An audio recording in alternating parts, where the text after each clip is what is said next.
원래 이제 잠언은 솔로몬이 쓴 것으로 우리가 기억을 하고 있습니다. 물론 이제 솔로몬이 쓴 것이 사실인데, 왜냐하면 잠언 1장 1절부터 누가 이것을 기록했는가 성경이 밝히고 있으니까요. 그런데 솔로몬이 이제 잠언을 기록을 하면서 본인이 직접 쓴 것도 있고, 그 주변 속에서 있었던 그 잠언이라고 하는 말씀의 뜻은 지금 우리식으로 말하면 하나의 지혜를 담은 어떤 속담, 또 이제 그 지혜를 담은 어떤 그 삶의 교훈들, 이제 그것을 이렇게 함께 모아서 잠언이라 그러거든요. 그래서 솔로몬 그 당시에 있었던 지혜로운 그런 말씀들을 함께 이렇게 모아서 집대성을 하는 그런 일도 함께 이 잠언 속에 포함이 되어져 있습니다. 그래서 이제 30장하고 31장은 솔로몬이 쓴 것이 아니라 전혀 다른 사람이 잠언을 기록을 하게 되죠. 오늘 1절을 보시면은 누가 이제 30장의 잠언을 기록했는가 그게 나옵니다. 1절에 보시면 이 말씀은 야게의 아들 누구죠? 아굴입니다. 모든 여러분 히브리어에 나오는 이름 속에는 깊은 뜻이 있습니다. 그래서 히브리어라고 하는 단어 자체가 그냥 흘러가는 단어가 하나도 없습니다. 여러분 무슨 언어든지 다 그렇습니다만은 특별히 히브리어는 더 그래요. 그래서 지명이든지 이름이든지 그 속에는 깊은 의미를 담고 지명이 나오고 이름이 나오고 그래요. 그래서 여기 야게라고 하는 이 이름의 뜻은 경건 또는 순종이라고 하는 뜻입니다. 그러니까 이 이름 속에 그 야게가 어떤 삶을 살았는가 그걸 성경이 보여주고 있는 거죠. 그러니까 이름 속에 바로 그 사람의 삶에 대한 배경이 압축되어져 있는 거예요. 그래서 야게라고 하는 그 이름 속에 경건 또는 순종이라고 하는 뜻을 가지고 있습니다. 그 야게의 아들 가운데 하나가 누구냐면 아굴입니다. 이 아굴이라고 하는 이름의 뜻은 수집가라고 하는 뜻이거든요. 뭔가 이렇게 자꾸 수집하는 사람. 그래서 이 아굴이라고 하는 것은 어떤 개인의 이름이라기보다는 그 사람이 가지고 있는 별명 또는 가명이었을 것이다. 그렇게 추측을 합니다. 여기 언급이 되어져 있는 아굴이 어떤 사람인가? 거기에 대해서는 성경이 침묵하고 있습니다. 우리가 하나님의 말씀 읽어갈 때에 하나님이 말씀하시는 것까지만 아는 게 사실은 축복이에요. 성경이 침묵하고 있는 것에 대해서는 넘어가는 게 좋아요. 근데 사람이 참 묘합니다. 침묵하고 있는 것만 꼭 그것만 알라고 그래요.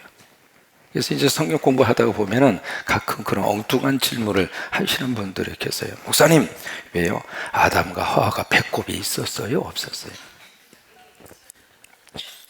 성경이 침묵하고 있는 것은 지나가는 게 좋습니다. 왜요? 그것은 왜 성경을 통해서 하나님이 주시려고 하는 것은 우리를 살리기 위한 구원의 메시지예요. 성경이 담고 싶은 것은 메시아 예수 그리스도예요. 그걸 담고 싶은 것이거든요. 이 세상의 모든 지식을 다 담고 싶은 게 아니라 그 말이에요. 그러니까 이 말씀을 주신 목적이 있어요. 그 목적에 맞게끔 말씀을 읽어가고 말씀을 해석하고 말씀 속에서 하나님의 음성을 들으면 돼요. 그래서 이게 아굴에 대한 것도 마찬가지입니다. 아굴이 어떤 사람인가? 아굴이 뭘 했던 사람인가? 성경은 침묵하고 있습니다.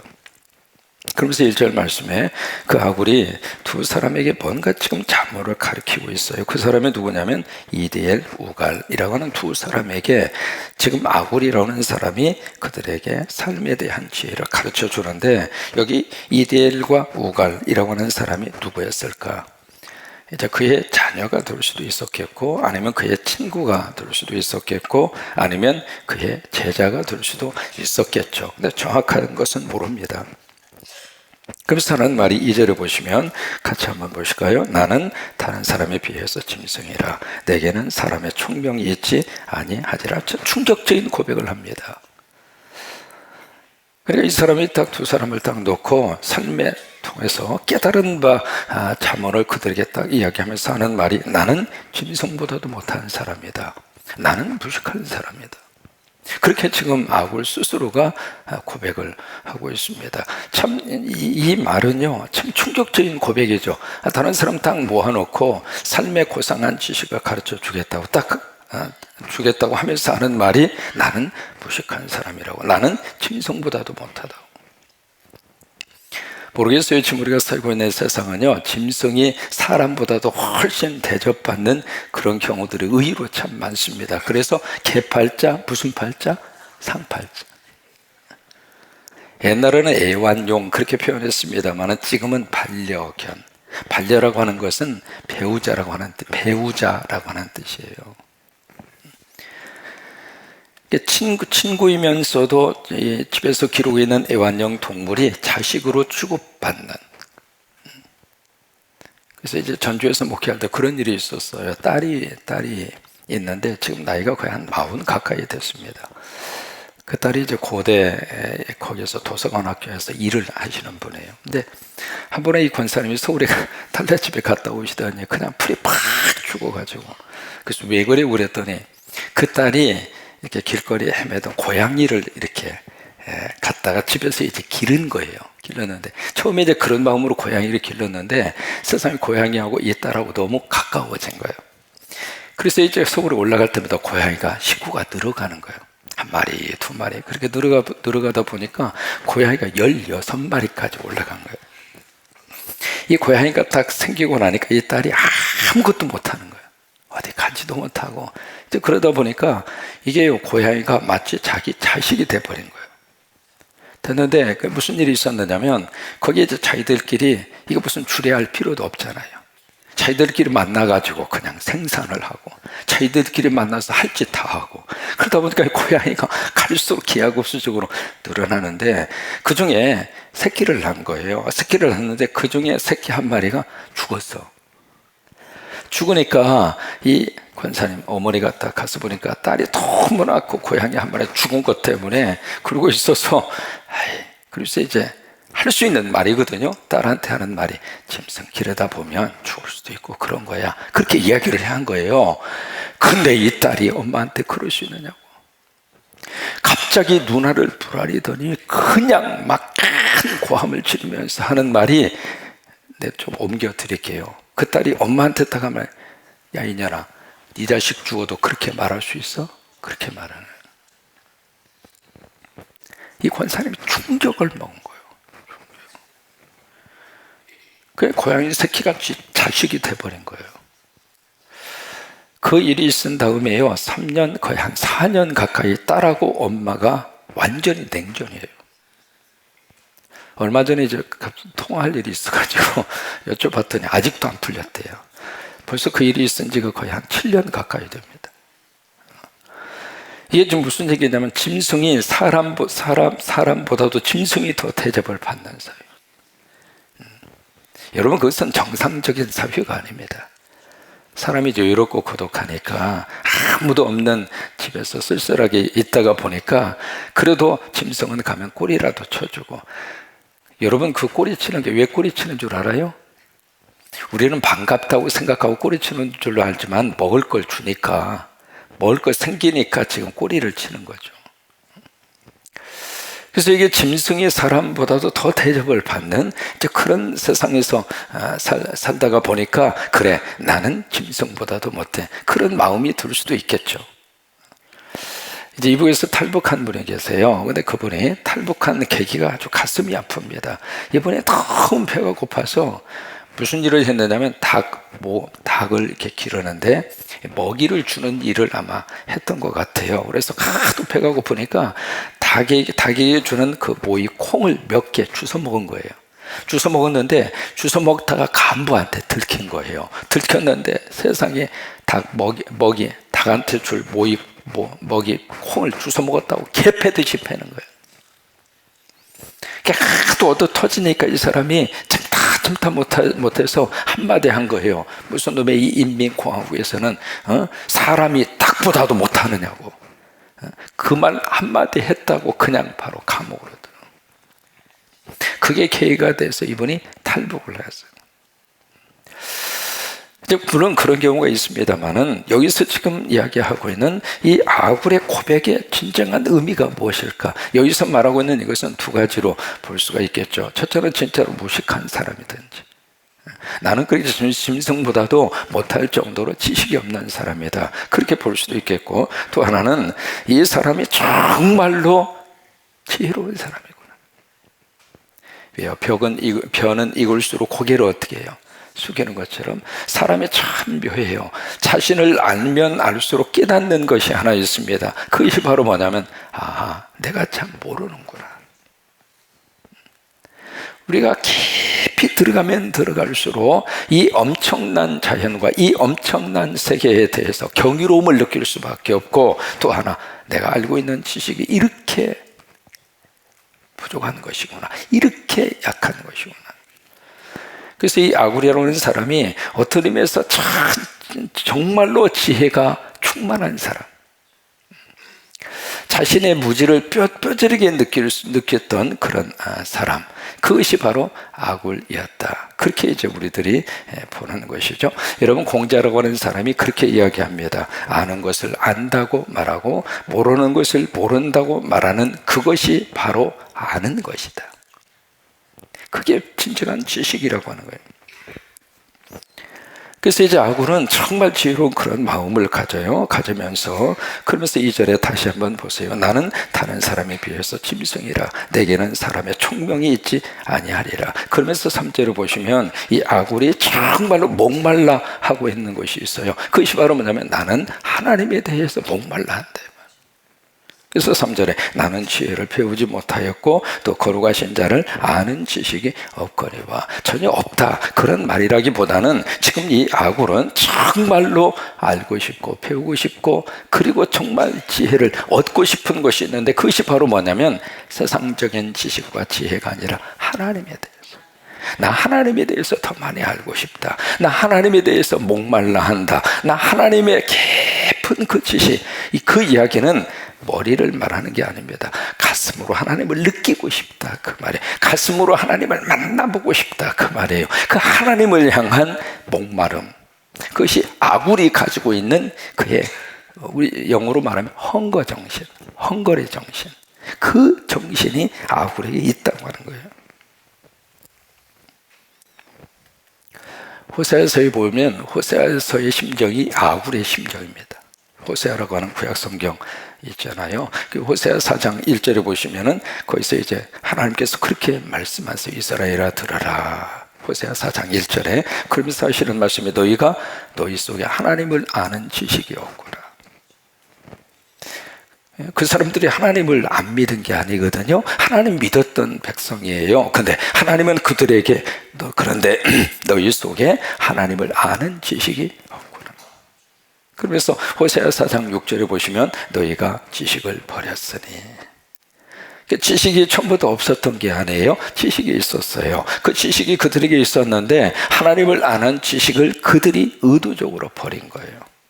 그러면서 6장 1절로 3절에 보시면은 호세아서가 그렇게 고백합니다. 오라, 우리가 여호와께로 돌아가자, 하나님께로 돌아가자. 그리고 그 다음 말씀이 여호와를 알자. 근데 그냥 하는 것이 아니라 힘써 여호와를 알자. 그 힘써라고 하는 것을 영어로 press on입니다. 위에서 막 누르는 것을 press라고 그러잖아요. 그래서 press on, 아주 힘을 써서, 그러니까 내가 할 수 있는 모든 것을 다 거기다 바쳐서 정말로 우리가 알아야 할 지혜와 지식은 하나님이라고 하는 거예요. 아굴이 그런 하나님에 대한 목마름, 그게 아굴 속에 있었다고 하는 거예요. 우리가 하나님을 알아야 내가 보입니다. 내가 나를 알아야 남을 알 수 있습니다. 우리가 나를 모르는데 남을 알 수가 없거든요.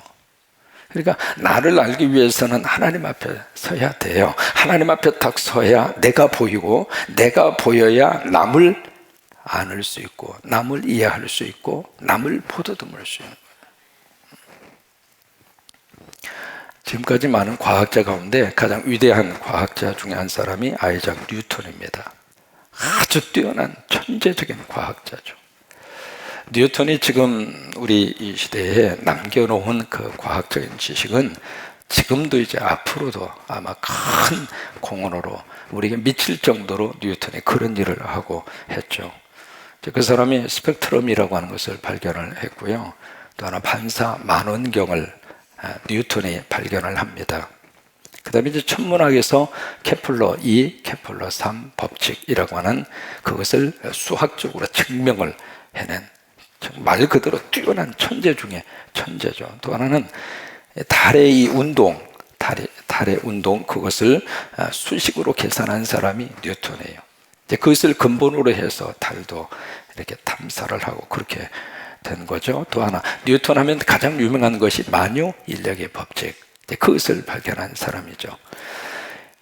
이 뛰어난 천재적인 과학자 중에 한 사람이 아이작 뉴턴이라고 하는 사람인데, 그 사람이 이제 뭐라고 이야기했느냐면, 나는 이 바닷가에 수없이 많은 그 조약들, 엄청나게 많은 조약돌이 있는데 그 조약돌 가운데 작은 그 조약돌 하나, 그것 하나만 내가 손으로 잠깐 주운 것 뿐이다. 이게 지식이 많으면 많을수록 뭘 느끼느냐면, 아하, 나는 참 모르는구나. 나는 참 모르는구나. 그걸 깨달을 수밖에 없다고 하는 거예요. 왜요? 사람의 지식이라고 하는 것은 IQ도 그러잖아요. 아무리 IQ가 뛰어난 사람이라 하더라도 하나님의 이 엄청난 이 세상의 이 지식과 지혜 앞에서는 아무것도 아니라.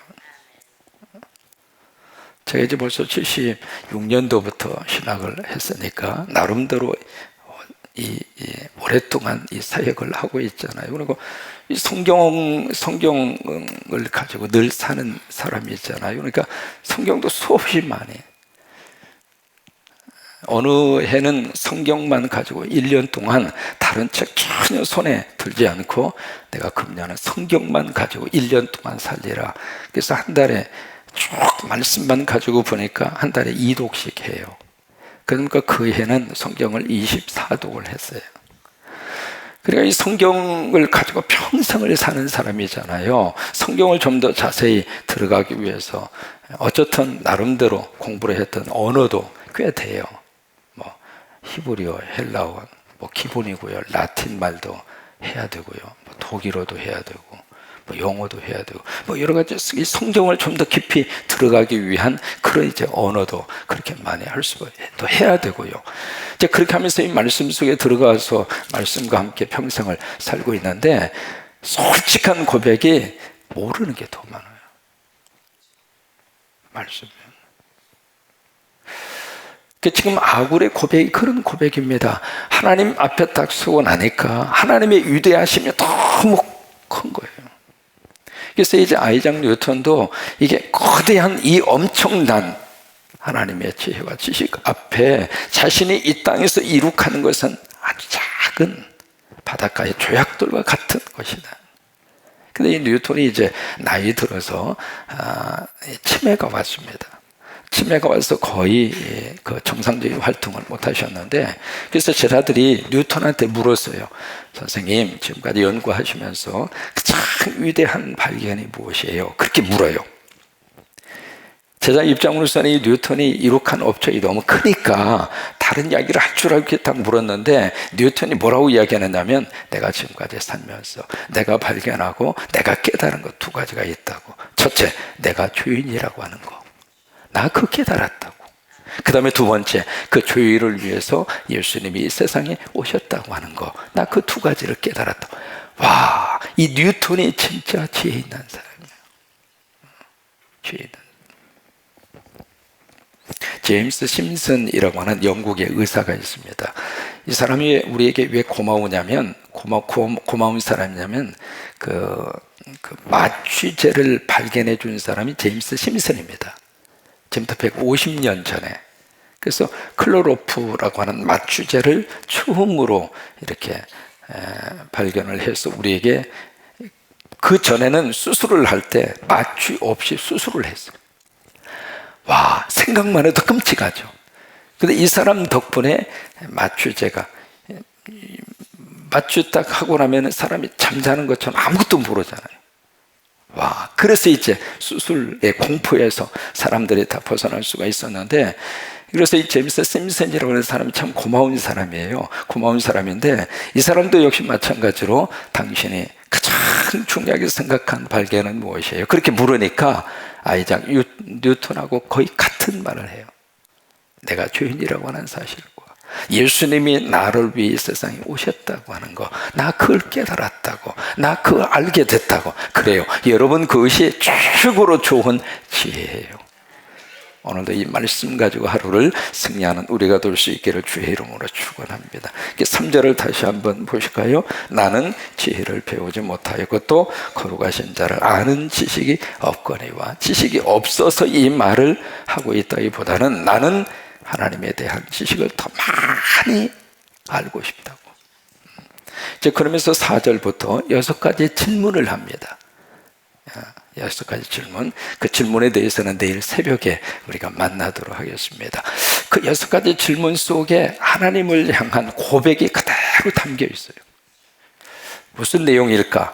내일 새벽에 나오면 우리 함께 보겠습니다. 저도 한꺼번에 다 안 해요. 과연 이 질문 속에 우리가 봤을 때에는 그냥 무슨 평범한 질문처럼 보이잖아요. 근데 이 6가지 질문 속에 이 아굴이 깨달은 하나님의 지식이 그 속에 다 담겨 있어요. 그래서 이 아굴은요, 지혜 중에 지혜로운 사람이에요.